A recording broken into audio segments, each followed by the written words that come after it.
Hello. Hola. Hi, everyone. Let's see.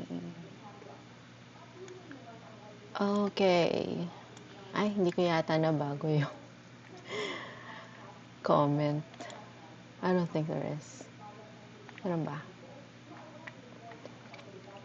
Anyway, that's okay. How's the weather, you guys? Kamusta na? I think tumigil na. Tama ba ako?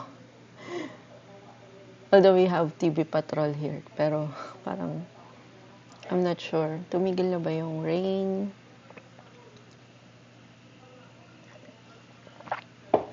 Hi, Miss Meryl. How's the audio? Kamusta yung tunog ko? Mahina, malakas?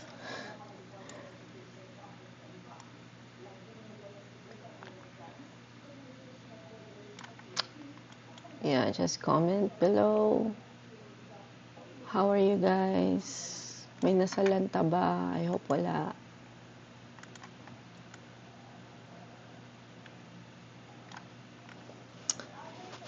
And is it still raining? And okay, thank you for the confirmation ng audio. Alright. I guess, yeah, let's go ahead and may patch ako, sorry. Let's go ahead and discuss yung mga frequently asked questions nyo. Okay lang po, coach, nasa biyahe. Okay, ingat. Safety first. Good morning. Medyo umaraw na po. Yeah. Talagang, I don't know, talagang sunod-sunod. Regroup kayo while maaraw. Enjoy the sun. Dito naman, ganun din kami. It's monsoon season din dito. Although it's summer, so may monsoon season din dito. I think we get 2 to 3 rains per year. Last Thursday yata. No, last Wednesday. Sobrang lakas ng hangin. It was 11 p.m. And iba kasi yung dito, hangin. May kasama siyang dust. So we call it dust storm. And then para talagang may tornado. Like sobrang destructive niya. Yung puno namin sa harapan na cut yung branch. And then bumagsak. Buti na lang malayo yung park ng mom ko sa puno. And then yung bubong, ang daming natanggalan ng bubong. So, anyway, Arizona is not built for katulad ng weather sa Pilipinas, no? That's why konting ulan lang dito, grabe na yung baha. Talagang as in baha. And kasi naman bihirang umulan. Bihira naman talaga umulan dito. And also, yung magtataka kayo bakit yung mga bahay sa, di ba nababalitaan nyo yung mga bahay na sira? Kasi yung bahay dito, it's not made of katulad ng bahay natin dyan sa Pilipinas na bato tsaka semento. The houses here are mostly built ng stucco. Wood lang siya, para siyang lawanet, ganun. Kaya kaya yung alam niyo yun, dinig mo pag nasa loob ka ng bahay, dinig mo yung nangyayari sa kusina. Ganun siya. Most ng mga bahay dito. Kahit nung nagpunta ako sa Florida, ganun din. So, yes. Sorry sa auto-reply, Ewan kung bakit ganyan siya ngayon. Like, lahat ng sentence nyo, send you a DM. Hindi ko naman ma-off. Kasi may mga, alam niyo yun, nagko-comment na talagang kailangan sendan ng message. Hi, Ma'am Rona Nior. Hi, Sir Mark. Alright. So, yun, update nyo ako on what's happening. Some of you na nasa client pairing, I received na may mga hindi na nakasulpot. So, I don't know if it's because of the weather. Pero, I'm making communication with the clients na on that one. Although, it would have been nice kung na-heads-upan nyo kami. But, it is what it is. Na kung talagang wala namang access sa internet, which we will discuss as well today. So, I am going to start with the Q&A, and then I have something big to announce. So, these are just the frequently asked questions na nakikita ko sa DM, sa comments, and even sa ibang groups. No? Madalas nasa VA Philippines group ako. Ayun yung lumalabas sa feed ko eh. Pero madami din naman, like the other coaches, and I interact with those too. Pero most of nakikita ko talaga, like newbie questions. And kung kayo newbie, much better if you would just do your due diligence than post. Kasi malamang na yung tinanong nyo na yun, natanong na yun many times. Natanong na yun kahapon. Right? And you would get the same reply from the other VAs who support. Ako, I support mga newbies, kaya sumasagot talaga ako doon. Anything that I think about it, yung mga yung mga thoughts ko about what they are posting. So, that's why I lurk sa communities. And so, isa sa mga tip ko sa inyo, if you're a newbie, is that much better if you would just backread, ayan, consume nyo yung mga freeze, consume nyo yung mga sagot dun sa mga previously na nagtanong na in every situation that I have been, like migrating here sa US, or whenever we were traveling sa ibang lugar, katulad nun, nag-Japan kami, hindi naman ako nagpo-post. I would just look sa mga threads or groups. Join ako doon, and then titingnan ko yung mga tanong nila, titingnan ko din yung mga sumagot. Okay? And then, I would judge based on my own decision na kung tatanggapin ko yung mga sinuggest nila or not. Pero, I don't really post. Mas madami, kasi hintayin nyo din may sumagot, diba? Eh, malamang yun, nasagot na before. So, ayoko pa naman yung gano'n, yung matagal yung balik ng response. Ayan, nakikita na nila. Kaya nga meron tayong How to Work with Coach D, diba? Na PDF. Wherein, pagka magsasabi kayo sa akin ng anything, consultation, question, isang lahat nyo na. Huwag na yung hi po. And then, hintayin nyo pa akong sumagot na, hello po. Hi po, I would like to inquire, ganito, ganyan. So, much better yung ganun. Para pag nakita ko, nasagot ko na kagad. Alright. Anyway, one of the questions that I get is, wala bang dagdag? Okay. One of the questions that I get is, do I need a laptop or can I use my phone? Dati, merong merong influencer ako na nakitang ganyan. I think she shifted na. I'm really just not sure. Pero nung nag-i-start out pa lang ako, iba pa yung endorsement niya, iba pa yung promotion niya. Ang promotion niya is that hawak niya lang yung cellphone niya and you can work just using your phone. Right? Pero ngayon, that's really not applicable. Hindi talaga, ang hirap talaga magtrabaho kapag ka-phone lang ang gamit mo. And clients will not hire you kapag ka phone lang ang meron ka. Because it indicates that this is not a serious VA, this is not a serious worker. Kasi ang trabaho natin ay lahat nasa computer. So, it's either kahit hindi laptop, kahit na PC, desktop. Ako, nabuhay ako although I did got a laptop nung unang sweldo ko. Pero, mas nagustuhan kong gamitin yung desktop ko kaysa sa laptop ko. Pero maganda din yung investment ko dun sa laptop na yon. I think it's around 100K nung binili ko yon. Parang 90 something, 90K, 94. Tapos bumili pa ako, nag-upgrade pa ako, dinagdagan ko ng RAM.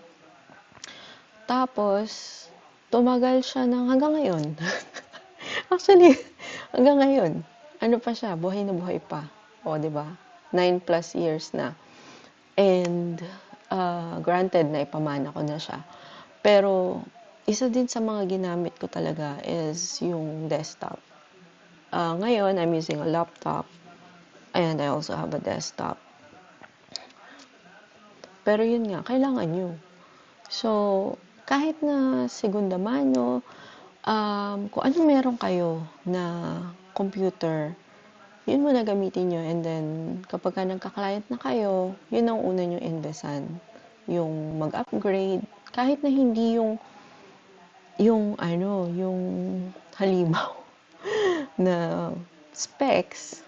Basta tsaka makikita nyo din naman, kapag nagtatrabaho na kayo, pag may client na kayo, na parang ang bagal ng computer, para si Jen lang eh.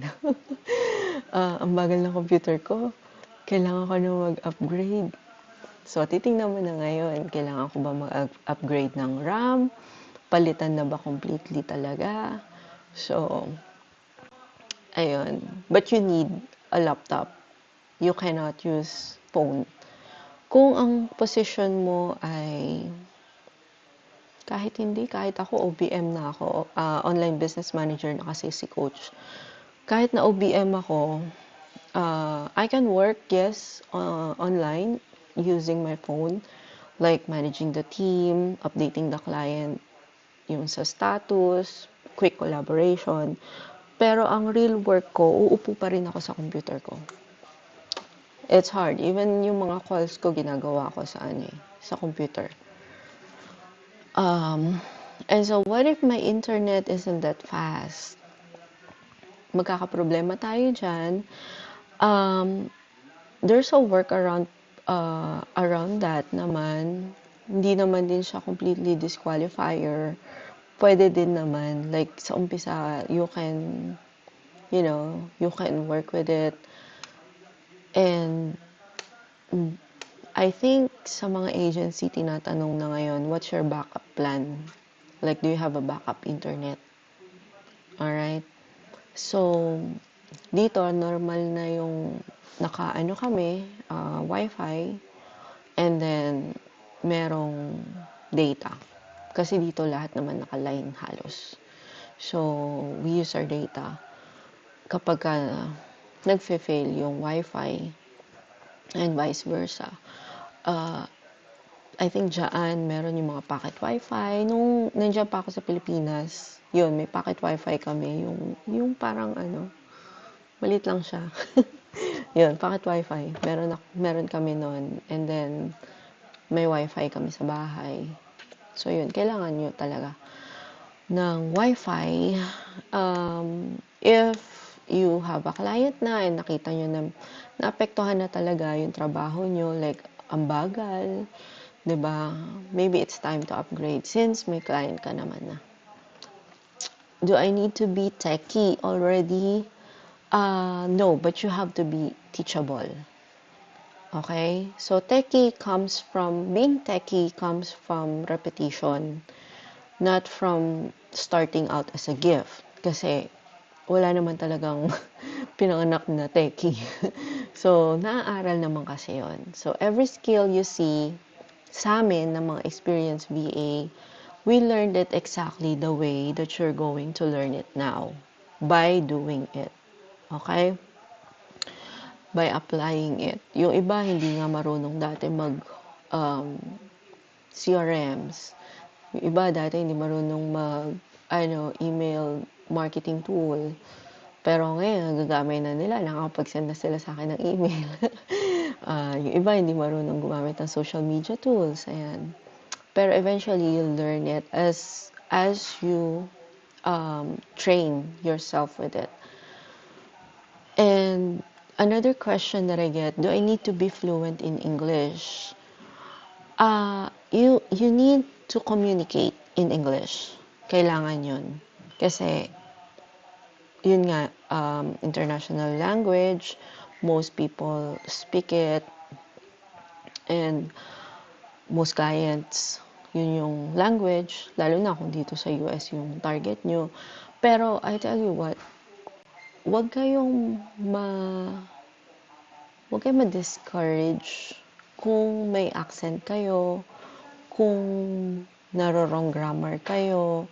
Although grammar is good, pero ako din naman naro-wrong grammar ako. Kahit sila yung mga client, na native pang na nila English, nagkakamali din sila ng nababanggit.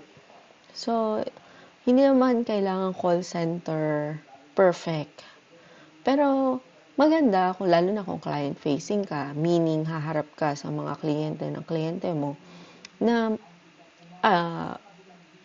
yung calls na maayos. Pero kung kayo lang ni client, no, it's not. Most of the clients don't really care. And they're not as strict as us pagdating doon. Dito sa amin, in every community that I go to, yung mga nakakasalamuha ko, hindi din sila first language English. Kasi most of the people here, nakakausap namin mga Espanyol. Sabi ko nga sa kapatid ko, nung nag-aaral siya dito, sabi niya, I took Spanish class instead of French. Sabi ko, bakit naman yun ang kinuha mo? Yung Spanish parang halos salita na din natin yan. Kasi meron tayong mga Spanish words, diba? And every day I'm learning Spanish. Meron kaming resident dito na Spanish siya. And I would ask her, anong Spanish ng bed? Kama din pala. So, okay. And so I learned a lot. Kapag ina-assist ko siya, I would ask her things and she teaches me Spanish. So it's good. Minsan naro-wrong grammar din ako. Pero it helps me kasi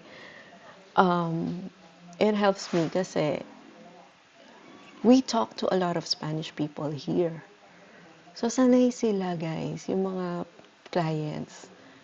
Lalo na ako dito sa US. I tell you that. Kasi I've been to Florida, I've been to LA, I've been to Los Angeles, Las Vegas. Yung pa lang yung napupunta ko. Pero nakita ko na may something in common. There's a lot of Spanish people, Spanish-speaking people. So sanay sila na hindi fluent in English. And so, ayan. But you need to at least understand and communicate in English. Okay? Pero wag niyong isipin na, disqualified na ako kasi hindi naman ako magaling mag-English. You can use AI to practice with. Okay? So later, I'll share that with you. So what if I'm scared to speak on calls? Okay. Coach, meron bang talaga call? Required ba talaga mag-call? Opo. Most. Merong iba na hindi na. Pero most would want to be on a call with you. Okay? With video cam. Lalo na sa panahon ngayon na madali na kasing mapeke ang resumes, portfolios. Pero once they talk to you, once they see you, it brings confidence. No, it helps pagka naka-call. Kapag ka naman more on like the graphic designer or web developer, kami, we don't really require much on that one na video call. Kasi tinitingnan namin talaga, can you build? Ganun talaga ang labanan nila. Pero if it is on the administrative side, on the operation side, ayan, dyan kailangan talaga to be on a call. And they would call you, they would require an interview. So, if you're scared to speak on calls,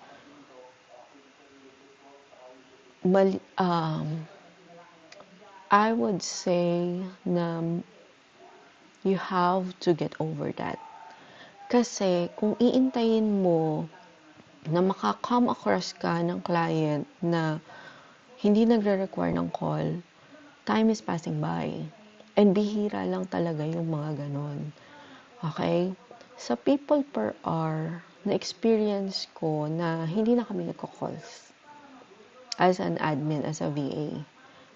Because it's just a one-time thing. Kumbaga, isang beses lang naman nila, they just need to get it done. And then, yung mga nami-meet ko doon, nire-rehire nila ako only on that particular task. So, hindi na siya nagre-require ng call. Ang mga nag-require sa akin ng call is yung talagang magiging sekretarya nila ako, yung magiging VA nila ako, assistant nila ako. Kasi that would include day-to-day, day-to-day collaboration. And hindi naman ako na off sa mga calls na yon. Kumbaga, parang nakikipag-usap lang ako. Yun, tip ko pala sa inyo when you are doing calls. Isa sa mga tip, alam ko kinakabahan kayo kasi siguro first time, pero alam nyo, yung mga client, kaming mga client, isipin nyo natin, client si coach. Dahil totoo naman, kaming mga clients, hindi naman kami yung terror teacher nyo. We're really here to look, to know you, fit ka ba sa amin. And what helped me to go past dun sa mga sa mga takot ko na yan, fear.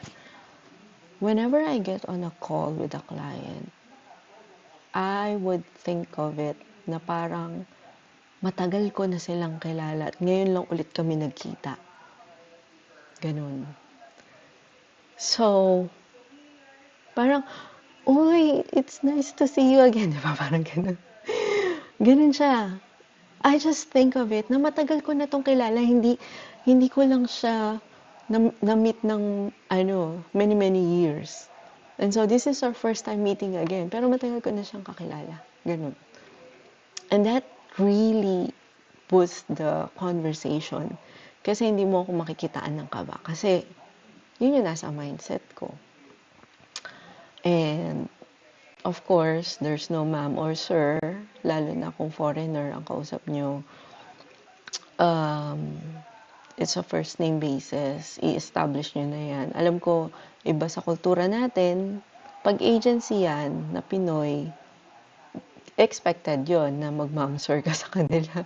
Pero pagka foreign clients, lalo na sa Europe, they don't want to be called ma'am. Kasi sa kanila, pag tinawag mo silang ma'am, nakaka-offend. Kasi mga matatanda lang yung tinatawag na ma'am. Yung boss ko nga tawag sa akin, lady eh. How are you, young lady? Ganon. Kahit nga dun sa presentation coach, parang wala lumalabas sa bibig ko na lahat nasa utak ko lang, hindi ko ma-express. Yun nga, you can practice on that. And I think isa sa mga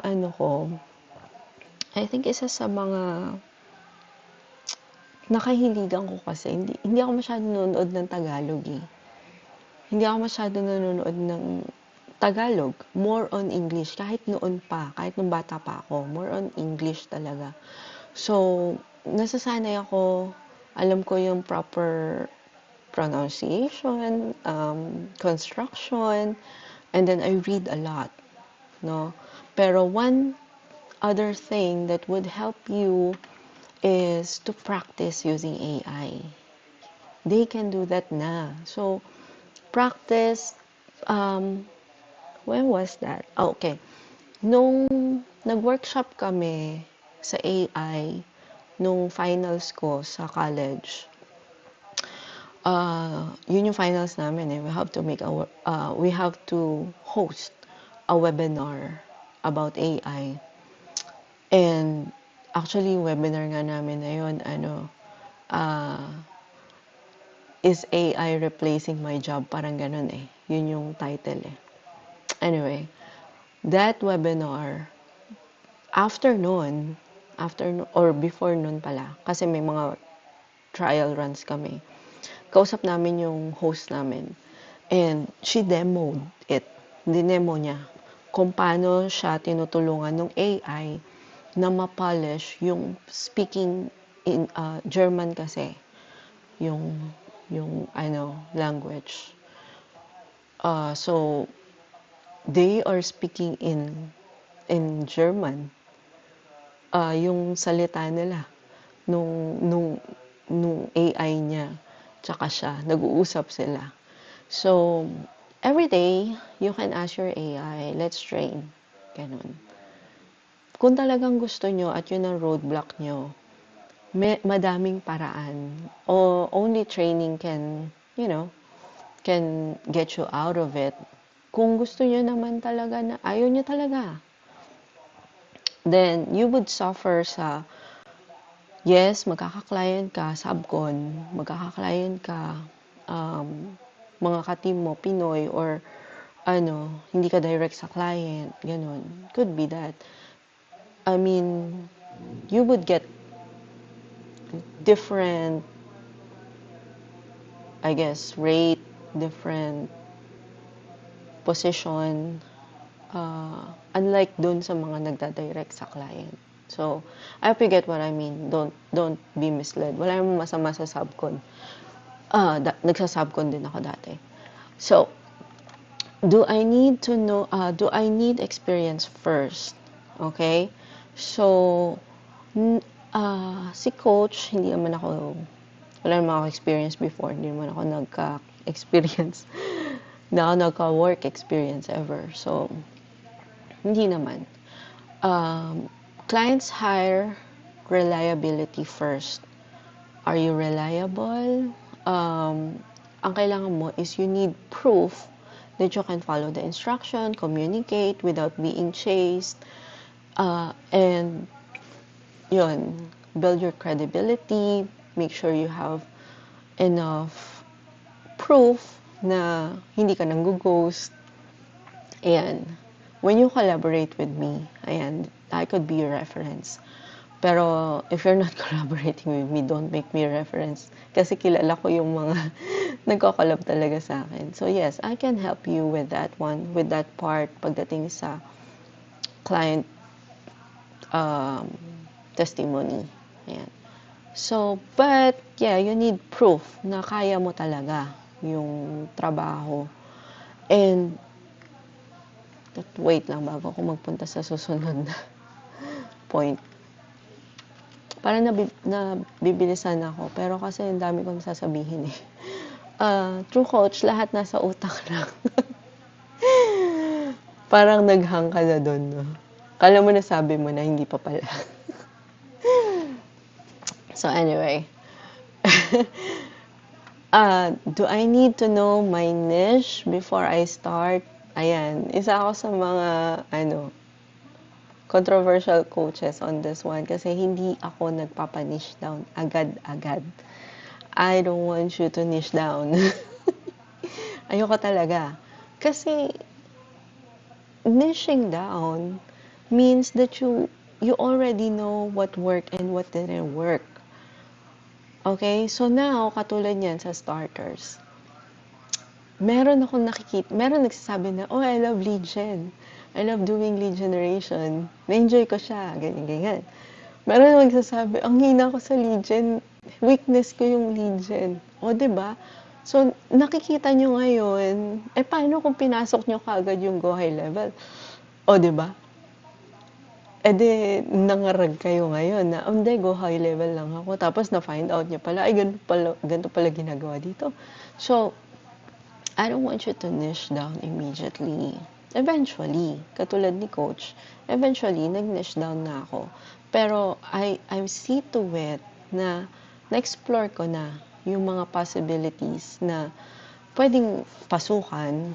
Ang dami kong pinasukan, nag-cold caller pa ako, nag-dropshipping ako, may mga client ako sa gaming, industry, sa books, publishing. I love publishing. Nagustuhan ko yung publishing. Real estate, nagustuhan ko. Digital marketing, coaching. Ang mga hindi ko nagustuhan is yung mga task na, yun sa gaming kasi. Sa gaming, more on copy-pasting. So, hindi ko siya nagustuhan. Yun, kasi may mga lead scripts na and yeah, I don't like that. So, hindi ko siya linya. And kapag yun, na-discover ko na kapag walang challenge yung trabaho, talagang ayoko siya. Yun, feeling ko namamatay yung brain cells ko. Kasi hindi ko linya yun. So, eventually, niche down na ako. In-eliminate ko na yung mga ganong offer. And doon ako sa mga offer na talagang mai-enjoy ko. Pero nung umpisa, try lang ng try. Tinry ko talaga lahat. Ayan, buti na lang po talaga nag-enroll ako sa starter. Hindi ako agad nag-niche down. Yeah. So, tonight nyo, is our last meeting na starter. So, I will be concluding it with a grand reveal. Anyway, that's at 9 p.m. your time. Sa mga starter, 9 p.m., not 7. And then, so yes, don't niche down yet. If you're gonna look at the profile ng VA Newbies PH, ang nakalagay doon is meta-niche, the niche about niches. Okay? And it's a coined term na sa akin nyo lang maririnig. Kasi I'm not sure, some of them probably aligns with that, na huwag ka muna mag-niche down, but I'm the only one. Kasi alam niyo kung bakit kinoin ko na yon yung meta-niche. Kasi ang dami nagtatanong, ano pong niche tinuturo nyo? And hindi naman sama-sama, parang sabi ko sa AI ko, paano ko ba i-explain sa kanila na wala akong niche? Na hindi ako nag-endorse ng niching down. That what I am teaching is fit for all. Kahit anong niche ka pumasok, fit yung itinuturo ko. Right? So, I like the approach of not niching down po agad kasi baka may ma-discover. That's true. Dun nyo talaga ma-discover. Like for me, yung social media, lagi ko sinasabi sa inyo, I don't like social media. Talaga. I really don't like it. Although nahasa talaga ako sa social media. Na-discover ko lang na gusto ko pala is the operation. Ayan. Nung hindi ko kinulong yung sarili ko sa social media lang. Kasi social media brings me lots of money. Lahat ng client ko, hawak ko social media. Hanggang ngayon. And so, kung kinulong ko yung sarili ko sa social media lang, hindi ko madidiscover na ang laki pa pala ng capability ko, na ang laki pa pala ng ng future ko. Na kaya ko pa palang, to the point that now I have 5 companies na that I have established. And kung nag-focus lang ako sa social media, that's it. So yes, that's good that you're benefiting from it, from that kind of mindset. I hope that you discover what you truly love and what the Lord gave you na talent. So, yeah, don't niche down, you guys. Huwag kayong magmadaling mag-niche down. It's okay that you don't know what you want. So how do I even get started? So stop wanting to feel 100% ready. Um, all of us have skills na, okay, in one form or another.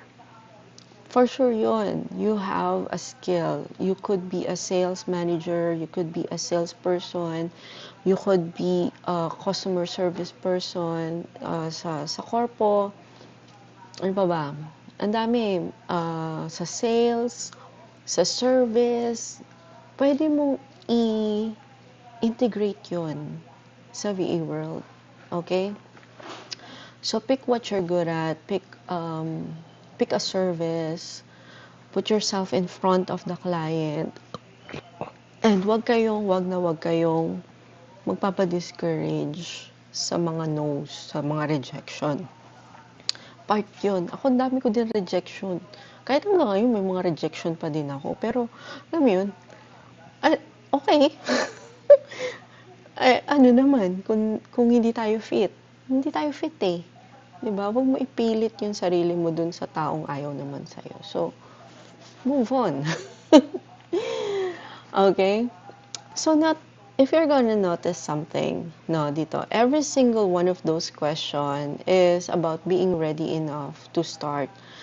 But none of them are actually what keeps you relevant sa world na gusto mong pasukin.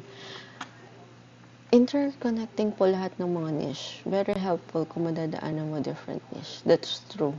And, kasi alam mo na kung paano ka magsisimula. That's true. Kasi, na-touch mo na siya eh. 'Di ba? Na-touch mo na. Kaya noon, nung nag-umpisa ako, hindi ako namimili. Like, kung yan yung pinagagawa ng client, I would try it. I would really try it. I'm not afraid to get my hands dirty. Kaya nga sinasabi ko sa inyo, yung mga clients ko, I've seen them work. They are not picky pagdating sa trabaho, sa offer. And that's where I learned it too, na you cannot be picky. It will bring you experience, knowledge. And so, I would always grab those.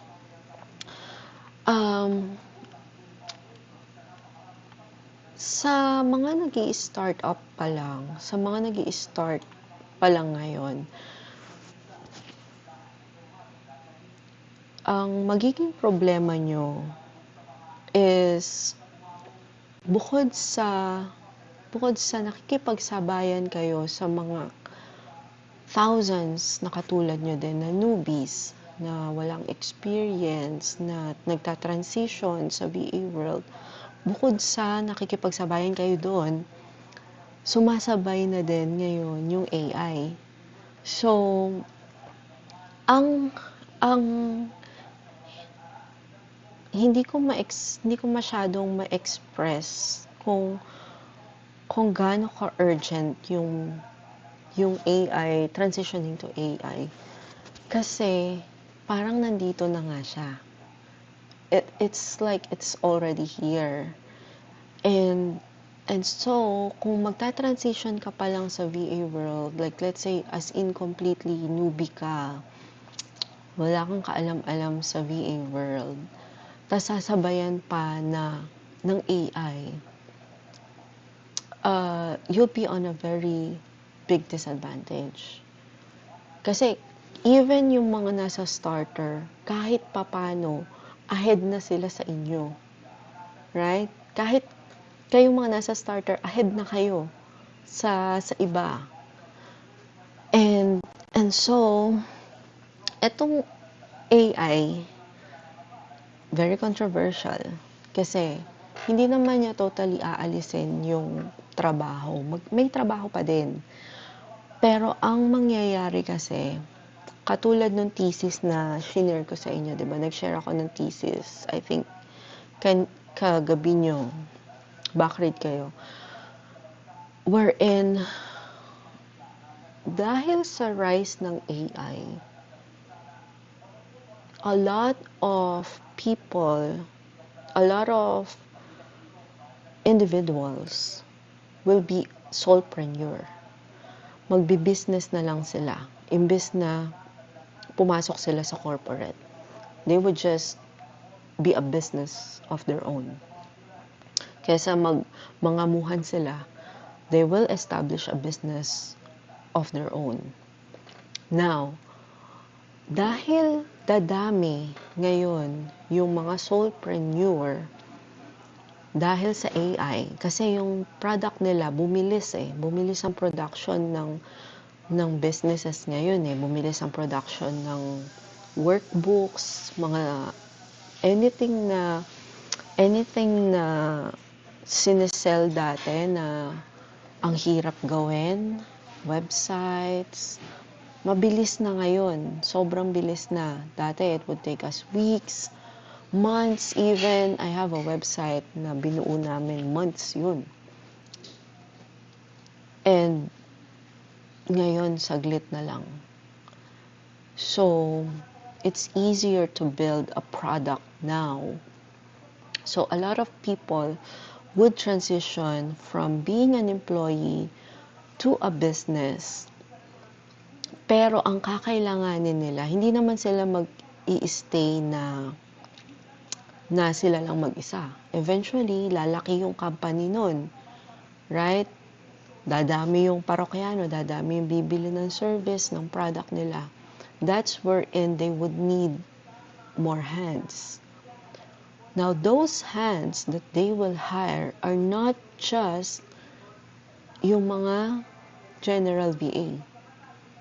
What they would need is someone that can do yung ginawa nila sa AI, that can replicate those.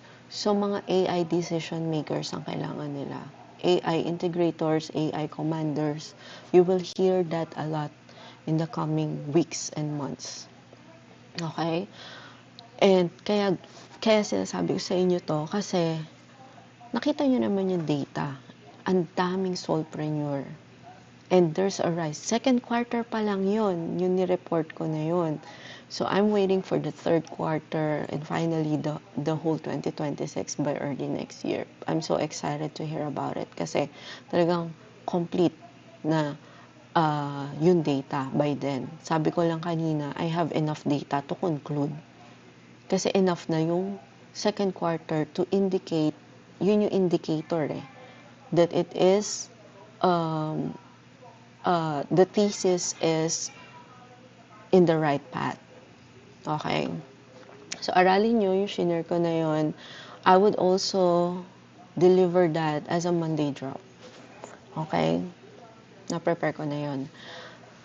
And so, yung advantage ng mga VA will be, ngayon yung mga advantage ng mga VA will be if you are good with AI. So that is where you will fill in the gap. Now guys, I don't want you to take this lightly kasi si coach ang nag-share. Remember, I have ang aking website, what was that? I'm sharing growth engineer. Yun yung overall na siniservice ko, growth engineering. And so, kung ano yung ina-apply ko sa business ko, ganun din yung ina-apply ko sa inyo. And I'm telling you that. Kasi as an engineer ng growth, that's what I'm seeing, that's what I'm tracking. And I have to track that. Kasi kasama yung business ko dito. Okay? So, kailangan yung judgment talagang integrated na sa inyo. So, the VAs who are still standing in the 2 years are not the the fastest one to prompt. They are the ones who can direct AI. Sila yung director, sila yung nagbibigay ng standard, sila yung alam kung paano i-catch, kung ano yung wrong. They can correct in real time. Kaya minsan kapag nag-aano kayo sa akin, nagpa-flag na may error or may bug, I can correct it immediately. 'Di ba? Okay, sige, paki-check. Right? Those who can correct it in real time, yun yung kailangan ng mga clients. And actually, for me, kailangan ko yung ganun. Right? Yung mga kayang gawin ng clients nyo, kayang gumawa nung ginagawa ng clients nyo, yun yung kailangan nila. So, execution is being automated, pero yung direction is not. That is where you would come in. So, the question is, whether I should learn this, it's not. It's not the question. It's, you should learn it. It's how fast can I learn this? Okay? So, meron akong challenge dun sa group, kaya lang walang nakaabot eh. I don't think meron. Kasi I was waiting for a submission, kaya lang walang nag-submit. So sayang. Okay? But don't worry. Dun sa mga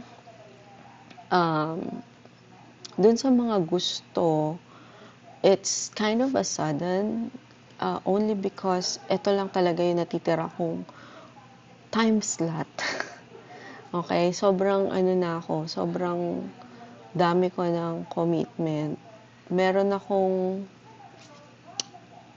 live now, meron akong live tomorrow at 6 a.m. And then meron ulit akong live at 7 p.m. which is 10 a.m. your time, Sunday. Okay? I am going to run a free Zoom teaching about this, about AI. So it's gonna be tomorrow, Sunday, 10 a.m. I know some of you might be still in the church or doing something else or may commitment kayo. However, ito lang talaga. So, if you miss it, that's okay. Give the slot to others na lang na talagang available. So, it would be tomorrow, your Sunday at 10 a.m. If you want to join the free AI DNA call, the first 100 signups lang, may cap yan. Okay? And just comment Zoom below. So just comment Zoom. If you want to register, just comment Zoom, ZOOM. If you want to join that, because I'm gonna be doing a free call tomorrow. It's gonna be 1.5 hour long. So 1.5 hour, I will be touching a very important piece. And if you can join that, and you have, if you signed up na sa AI DNA workshop sa August 29, which is 7 p.m., the AI DNA Uncoded, that's 3 hours live, plus 30 days access sa portal for the simulations, then that's okay. Pero if you haven't signed up yet, you can join the Zoom. That's for free. Just comment Zoom below. Okay? I'm not gonna be doing this every month. It's not a recurring thing. Alam niyo naman si Coach. I don't do this a lot. I'm so busy na already. I have so much to do. I have so many businesses na tinatouch, plus my clients. And so, it's not gonna be an offer that would last long. So, make sure that if you want, you can join the Zoom. Then you can join the August 29, the AI DNA. And if you have more question about the CAVC title, which, oh my goodness, hindi ko pa siya ma-announce, pero once that I have really may go signal na ako to announce it, you'll be surprised sa CAVC. But meron pa naman tayong 1 more week. So, antabay lang kayo. If you would comment Zoom, you'll get a DM. That may na-receive kayong DM. And click the link, register, and then you will get the link for the call tomorrow. Don't be confused. It's gonna be saying August 22 at 7 p.m. yata. That's Arizona time. Ang time nyo is Sunday, August 23, 10 a.m. Okay? I think, kala ko maubusan ako ng oras, pero may sobra pa ako 9 minutes. Okay. So, I'll be posting it too. So, yung mga nandito sa call, take your chance. Comment Zoom na. Kasi pagka nag-post na ako, nang wala dito, sa call natin, dadagsayan. And I'll see you there. I'll see you tomorrow because I have so many things to teach you about the AI thing. So many, talaga. Parang hindi ako mauubusan, guys. And totoo yun, yung shinare ko, that there's a woman, kita nyo may nag-comment pa nga na, siya ba yung na-interview ni ganito? Eh, I'm pretty sure it's her, pero hindi ko dun sa guy na yun narinig. Kay Callum ko siya narinig. So, go ahead, check that out. But what I'm saying, everything na nakalagay dun sa post ko na yun are true. She doesn't know anything about AI before. And then she started doing AI and now she's earning 50K a month. So, and I know how to do that. I know. I'll be sharing that with you. Alright, you guys. If you don't have any question, I'll be posting. And then sa mga starter, I'll see you tonight at 9 p.m. your time. Alright?